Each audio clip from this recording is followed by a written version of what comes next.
आदेश माऊली रामकृष्ण हरी. आज आपण सद्गुरू बेलानाथ महाराज राजेराय मठ इथे आलो आहोत. तर अक्कलकोट येथे ते स्थान आहे. तरी त्या मठात आल्यानंतरच एक शुभ ऊर्जा जाणवते. म्हणजे काही काही ठिकाणी गेल्यावर जशी एक वेगळी ऊर्जा आपल्याला सिद्ध होते. म्हणजे तिकडे गेल्यावर समजतं की तिकडची सेवाभावी कसे असू शकतात किंवा त्यांचं बोलण्यातून जाणवते की त्यांचा नम्रपणा कसा असू शकतो. आणि अशा ठिकाणी येऊन आपण नम्र व्हायला शिकतो. आपला अहंकार आपण बाजूला ठेवतो आणि मग त्या माऊलींच्या पायाशी आपण विलीन होऊन जातो. तर इथेच आम्ही आलो आणि आल्यानंतर ॲक्च्युली काय आलं की आम्ही एका रिक्षावाला दादांशी बोलत होतो. पण त्यांनी फोर्स करून आणि अजूदादा आपले जे आहेत तर त्यांनी आम्हाला सांगितले की तुम्ही इथे नक्कीच जावा. आणि रिक्षावाले दादा आमच्या मागेच लागले की तुम्ही या मठात जावाच आणि अन्नप्रसादाचा नक्की लाभ घ्या. तर मग त्यांच्या विनंतीला मान देऊन आम्ही इथे आलो. आणि इथे आल्यानंतर माऊलींची 12 वाजताची आरती होती. तर आरतीचा मान आम्हाला प्रत्येकाला ओवाळायला दिलं. तर मग प्रत्येकाने तो मान घेऊन नंतर मग म्हणजे मान असं नाही पण बोलतो ना की घरात कसं आपण आरती ओवाळतो तसं सर्वांनाच तो आरतीचा हे दिला. म्हणजे तो देऊन आम्हाला अन्नप्रसादाचा लाभ झाला. अन्नप्रसाद पण एकदम उत्कृष्ट म्हणजे जसं आपल्या घरी असतं तसं एकदम उत्कृष्ट प्रकारे होतं. आणि ते लाभ घेऊन म्हणजे कुठलं अन्न फुकट नाही घालत असा त्यांचा रूल होता. त्याच्या आधी आम्ही सर्वांनी नामस्मरण केलं. त्याचा व्हिडिओ तुम्हाला दिसेलच. स्वामी स्वामी बोल रे ब्रह्मानंदी डोल रे. स्वामी स्वामी बोल रे ब्रह्मानंदी डोल रे. स्वामी स्वामी बोल रे ब्रह्मानंदी डोल. स्वामी स्वामी बोल रे ब्रह्मानंदी डोल रे.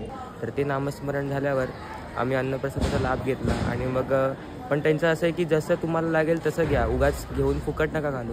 मग त्याच आम्ही याला थोडं थोडं घेऊन आम्ही प्रत्येकाने त्याचा लाभ घेतला. आमचे तुषारनाथ दादा तर एकदमच खुश झाले. ते बोलले की असं लापशी मी कधीच नाही खाल्ली. आणि ते एकदम खुश झाले. प्युअर तुपातली लापशी. आणि नंतर मग आम्ही इथे मठाचा लाभ घेतला. आणि नंतर तुम्ही इथे पाहू शकता की हे जे महाद्वार आहे तर इथे साक्षात स्वामी यायचे. स्वामी माऊली यांना करायचे. ते त्यांच्या उंचीप्रमाणे इथे तो मोठाचा द्वार केला. तुम्ही इथं वाचू पण शकता की स्वामी येता करत असलेला स्वामींच्या उंचीप्रमाणे बांधलेला महाद्वार व त्यासोबतची भिंत.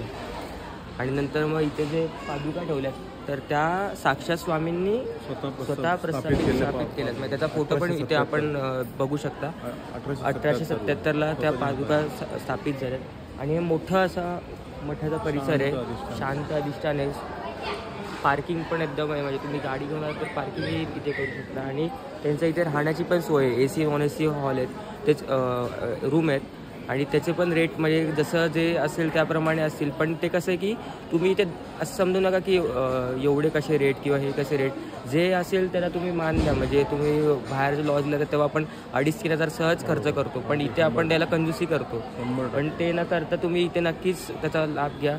जे काय रेट असेल तर ते हे करा. आणि कधीही ऑनलाईन बुकिंगही इथे तुम्ही म्हणजे अगोदरही बुकिंग इथे करू शकता असं त्यांचं हे. मी इथे कार्डचा फोटो पण हे करेल, व्हिडिओला ॲड करेल. आणि तो इथे पाहू शकता तुम्ही. आणि नक्कीच तुम्ही सर्वजण इथे या. आणि जेव्हा तुम्ही महाप्रसाद घ्याल तर कधी फुकट म्हणजे बोललात ना की आपण हॉटेलला जातो आणि आपण कधी तिकडे फुकट नाही बाहेर निघत ना, काहीतरी आपण पे करतोच बिल. तर इथेही बाहेर निघताना आपण आपल्या ह्याने अन्नपूर्णेचा मान किंवा सेवा म्हणून आपल्या ह्याने जे होईल ते शक्य असेल तेवढं हे करा. कधीच म्हणजे तो त्याचा अपमान नका करू. आणि ते निघून आपण सर्व दर्शन घेऊ शकता. आदेश अलख श्री स्वामी समर्थ महाराज की जय. अलख निरंजन.